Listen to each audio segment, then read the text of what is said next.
How to draw in Notion. Hello everyone, welcome to this channel. I'm Emily and I'm here to help you out today. So without any delay, let's get started. So first of all, go to the Play Store application and make sure that you have the latest version of Notion application.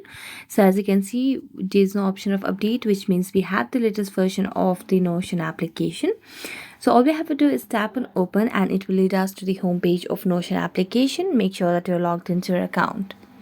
Now as tap on any of this Notion or the notes over here, so let's just tap on any of this over here, and then all you have to do is just tap on the pencil icon over here.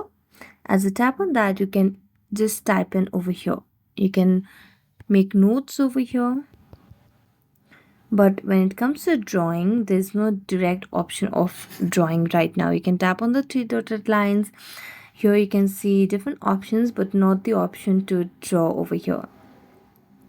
So you have to have the third-party apps, you have to download them in order to draw in Notion, such as whiteboards and so on. So thank you so much for watching this video. See you next time.